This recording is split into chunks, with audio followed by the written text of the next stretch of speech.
Hello viewers of my channel and anyone just passing by. Today, I'm going to tell you two interesting stories, but be warned, after hearing them, you probably won't be able to fall asleep. Let's get started. I never believed people who claimed that the woods could feel alive. To me, a forest was just a forest. Trees, birds, insects, and silence. Nothing more. Last October, I rented a small wooden cabin deep in the mountains. I had spent the previous 6 months working almost every day without a real break. My phone never stopped ringing, my email was always full, and I felt exhausted. I wanted complete isolation. No internet. No television. No people. Just a quiet place where I could finally sleep. The owner warned me before handing over the keys. The nearest cabin is almost 4 miles away. If you hear strange sounds at night, don't worry. Animals can make noises that sound almost human. I laughed and told him I wasn't afraid of bears or wolves. Looking back now, I wish that's all it had been. The first day was perfect. I unpacked my bags, chopped some firewood, cooked a dinner over the old iron stove, and watched the sun disappear behind endless rows of pine trees. As darkness covered the forest, everything became unbelievably quiet. No cars. No voices. Only the wind brushing through the branches. I went to bed around 10. At exactly 2:13 in the morning, I woke up. Not because of a nightmare. Because someone was walking outside. Crunch. Crunch. Crunch. Slow footsteps circled the cabin. They weren't rushed. Whoever it was seemed completely calm. I looked at my phone. No signal. I convinced myself it had to be a deer. Maybe a bear. But then, the footsteps stopped directly beneath my bedroom window. Complete silence. For almost a minute. Then, 3 slow knocks. Tap. Tap. Tap. Every hair on my body stood up. Nobody should have been there. I slowly moved toward the window. There was no porch light.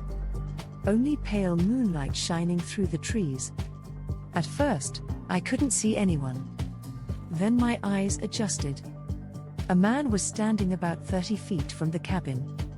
He wasn't facing me. He wasn't even looking at the house. He stood completely still, looking into the forest. His hands hung by his sides. His clothes looked old. Almost too old.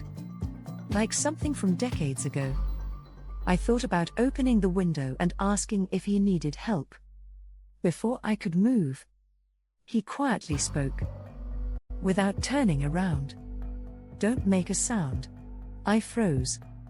He wasn't talking to the forest. He was talking to me. Then I heard something much worse. Heavy footsteps. Not human footsteps. Something massive was moving between the trees. Branches cracked. Leaves rustled. Whatever it was sounded enormous. The man still didn't move. He simply whispered again. "Stay inside." For what felt like forever, I couldn't breathe. The sound circled the cabin once. Then twice. At one point I could swear something brushed against the outside wall. The wooden boards creaked. The windows shook slightly. Then, nothing. Absolute silence. I don't remember falling asleep. I must have passed out from exhaustion. When morning came, sunlight filled the room. The forest looked peaceful again. Birds were singing. Everything seemed normal. I grabbed a flashlight and stepped outside. There was nobody there. The man had disappeared. I walked around the cabin. Near the back wall I noticed deep impressions in the muddy ground. They weren't footprints I recognized. They looked far too large to belong to a human. Even stranger. They ended abruptly after about 20 feet. As if whatever made them had simply vanished. I drove into the nearest town later that afternoon and stopped at a small diner. An older waitress noticed I looked nervous. She asked where I was staying. When I mentioned the cabin, her smile disappeared. She quietly asked, "Did you see someone outside?" I felt my stomach drop. I nodded. She looked toward the window before speaking again. "People around here sometimes report seeing a man standing near those cabins." I asked if anyone knew who he was. She slowly shook her head. "No. They say he's been seen for over 40 years. I laughed nervously. "So someone keeps hiking out there?" She stared directly into my eyes. "No. The man never changes." I checked out that same evening. I never returned. Months later, I decided to search online for stories about that area. I found several old forum posts. Different years. Different people. Different cabins. Every single story described the same thing. A silent man standing near the trees. Looking into the darkness. Warning people not to make a sound. Story 3. The voice on the baby monitor. When my wife and I bought our first house, everyone congratulated us. It wasn't huge. It wasn't modern. But it was ours. The house sat at the end of a quiet street in a small town. The previous owners had lived there for almost 30 years before moving into assisted living. Nothing about the place seemed unusual. The inspection came back clean. The neighbors were friendly. The first few weeks were peaceful. A month later, our daughter was born. Like every nervous first-time parent, we bought everything people recommended. Security cameras, motion sensors, a high-quality baby monitor. For the first couple of months, nothing strange happened. Then one night, around 2:30 in the morning, the monitor turned on by itself. I woke to the sound of static. Then, a woman's voice. Soft. Calm. Almost like she was singing. I immediately looked at my wife. She was asleep beside me. The voice wasn't coming from her. It was coming from the baby monitor. I rushed into my daughter's room. She was sleeping peacefully. No one else was there. The room was empty. I checked every window, every door. Nothing. I convinced myself it had picked up interference from another device. People online said it could happen. So I ignored it. 2 nights later, it happened again. This time the voice wasn't singing. It was whispering. I couldn't understand the words. The signal crackled too much. I unplugged the monitor completely. The screen went black.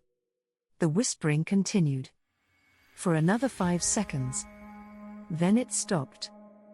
The next morning I bought a brand new monitor from a different company. Different frequency. Different technology. I thought the problem was solved. 3 nights passed.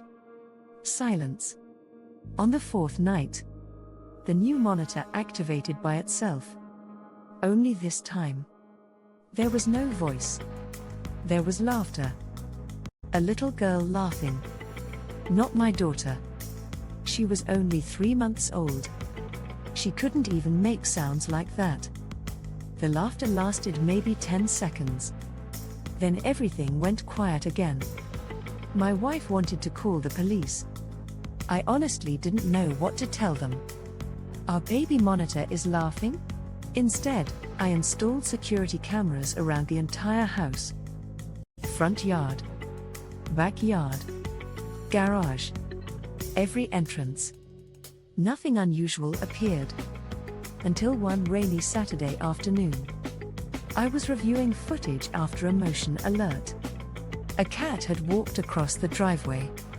As I skipped through the recordings, I noticed something strange on the backyard camera. At exactly 2:17 a.m. every single night, someone appeared near the fence. The figure never entered the yard. Never moved closer. Just stood there, watching the house. The image quality was poor. Rain distorted everything. But one detail stayed the same every night. The person seemed unusually tall and completely motionless. I called the police. They searched the neighborhood. Found nothing. A week later, the figure disappeared. I thought that was the end of it. Until my daughter turned 1 year old. By then she had started saying simple words. Mama. Dada. Ball. One afternoon she was playing alone in the living room. Suddenly she looked toward the hallway, smiled, and waved. I assumed she had seen our dog. But the dog was asleep outside. Then she happily said, "Lady." I looked into the hallway. No one. I asked, "What lady?" She pointed toward the staircase. "The lady sings." My wife and I looked at each other. Neither of us had ever mentioned the voice. Months passed. We never heard the singing again. Life slowly returned to normal. Then, while renovating the attic, I found something hidden beneath loose floorboards. A small cardboard box. Inside were old family photographs, letters, and a cassette recorder. Curious, I cleaned it up and managed to play the tape. Most of it was silent. Then, a woman began singing a lullaby. My heart stopped. It was the exact same melody we had heard through the baby monitor. I played it for my wife. She immediately recognized it too. Neither of us had any doubt. It was the same voice. I tracked down the daughter of the previous owners. She agreed to meet me for coffee. When I mentioned finding the tape, she became very quiet. Then she explained. Her younger sister had died in the house decades earlier. She loved singing to dolls and pretending to be a mother. The lullaby on the tape had been recorded only a few weeks before her death. I asked what had happened. The woman simply shook her head. My parents never talked about it. Before leaving, she asked one question. Your daughter. Has she ever mentioned hearing someone sing? I didn't answer. Because she already knew. Our daughter is 6 years old now. We've moved to another city. Another house. Another life. Every now and then, when she's supposed to be asleep, we hear her quietly humming the same lullaby. A song that nobody ever taught her.